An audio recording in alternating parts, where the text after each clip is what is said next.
lesson. This mini series is all about lessons that I personally learned from my past marriage, my previous relationships, and or situationships. And classes and sessions, so get your notebook out. The lesson that I am talking about right now is reciprocation. And this goes hand in hand with what I was talking about when it comes to situationships, but we're going to go a little bit deeper. So, what is reciprocation, in my opinion, when it comes to relationships or effort, energy, time, all of that? The same effort and energy that I'm pouring into you, I need to get that or more back poured into me. So, again, learning the hard way. What I was talking about in the situationship video is there was someone who I was doing way too much for, and I wanted to reel back to that because I think that we put a lot of pressure on ourselves when it comes to what we should and shouldn't be doing for people in the dating phase versus the relationship, in the relationship versus in marriage. A lot of people say, well, you doing boyfriend things for somebody that's not your man, or you doing husband things for your boyfriend. But as I've talked about and had conversations with my folks on our podcast, Table Talk Thursdays, is there a such thing as doing too much for someone when it comes to cooking or giving gifts or planning surprises or whatever it is?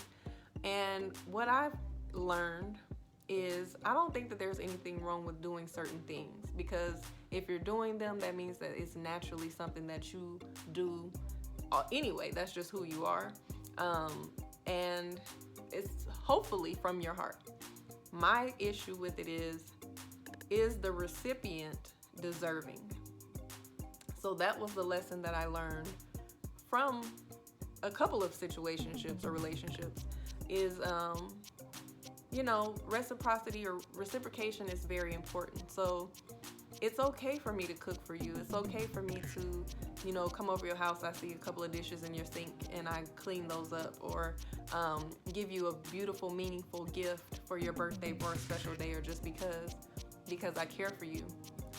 Give you a foot massage just because I know you've been on your feet all day, or, do something special for you in that way, because that's who I am. But if you are not giving me that same type of energy, if you ain't never given me no massage, you've never done anything special for me, you're not putting in any effort, you're barely talking to me, you're barely communicating with me, our relationship is not progressing, you're closed off and I'm an open book, those type of things, the math isn't mathing. And that's the problem. That's where the problem comes in at. So, you really need to pay attention to who you're doing these things for, because of course, you want to be yourself, and if you have a good heart and you're just a type of person that loves showering people with those things, and you love to, speak someone's love language, make sure they are fluent in yours. Make sure that they are giving you back that same energy, and you don't have to feel like you're doing too much. You don't have to feel like you shouldn't have done that. You have regrets on what you've done. And even if you do have regrets from things that you've done in the past, let go of those regrets, because it happened. You can grow from it, you can learn from it, and you can say that you gave your all, you were authentic, you were genuine, you did what was in your heart. And if that person didn't reciprocate and you moved on, they're lost. So, you can pay attention to this type of thing early on.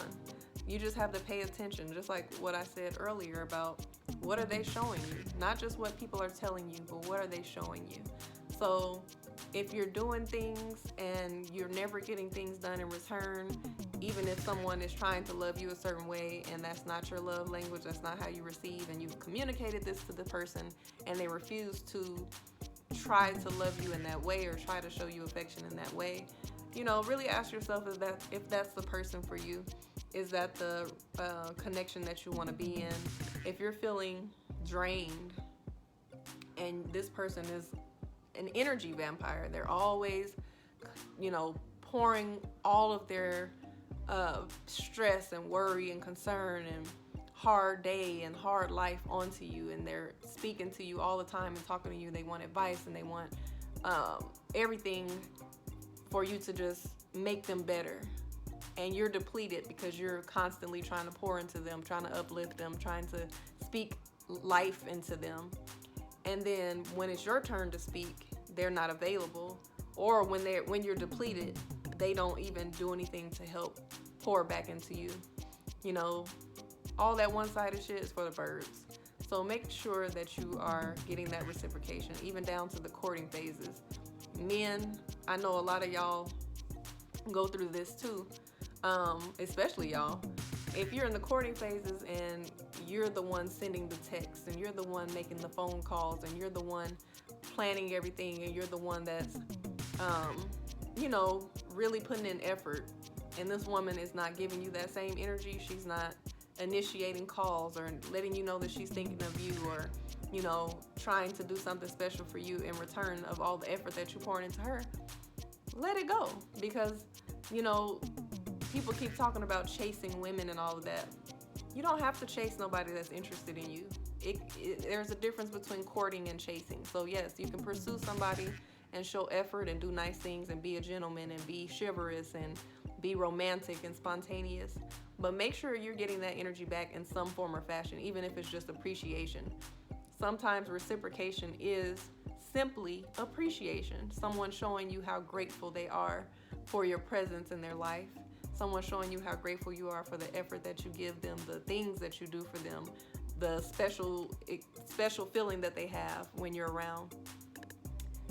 Even that is enough in some cases. So if you're not being appreciated at the very least, get on, because the signs are there and they're leading to someone is not interested in you in the same way, or they're not grateful for you in their life. So that's the lesson of the day. I will talk to y'all later. Don't forget to like, comment on, subscribe to the channel, share the video, check the description out so you can get your copy of How to Be Single so you can do this work. And I'll see y'all for the next lesson.